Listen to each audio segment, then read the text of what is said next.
বগুড়া ১ আসনে বিএনপির মনোনীত সংসদ সদস্য প্রার্থী আলহাজ কাজী রফিকুল ইসলামের পক্ষে ধানের শীষের বিজয় নিশ্চিত করতে সারিয়াকান্দিতে এক বর্ণাঢ্য মিছিল ও পথসভা অনুষ্ঠিত হয়েছে।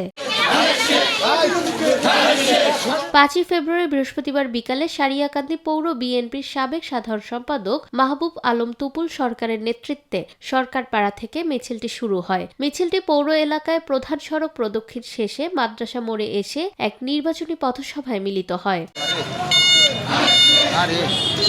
পৌর বিএনপির সিনিয়র সহসভাপতি মতিউর রহমান মতিনের সঞ্চালনায় পথসভায় বক্তব্য রাখেন পৌর বিএনপির সাবেক সাধারণ সম্পাদক মাহবুব আলম তুপুল, পৌর বিএনপির সাবেক আহ্বায়ক ইকবাল কবির পলাশ।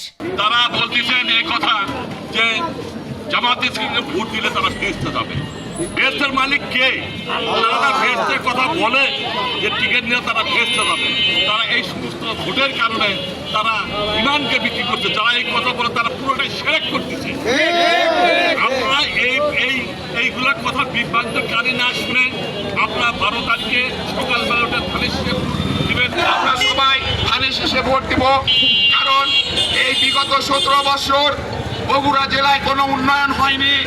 একমাত্র একটি দল বিএনপি যখন ক্ষমতায় থাকে তখনই বগুড়ার উন্নয়ন হয়, সারিয়াকান্দির উন্নয়ন হয়, সব জায়গারই উন্নয়ন হয়। এ সময় আরও উপস্থিত ছিলেন পৌর জাসাসের সিনিয়র সহসভাপতি আলমগীর কবির, সহসভাপতি রহিদুর রহমান মিলন, উপজেলা সাইবার দলের সভাপতি জুলফিকার আলম রুনু সহ বিএনপি ও অঙ্গ সহযোগী সংগঠনের বিপুল সংখ্যক নেতাকর্মী।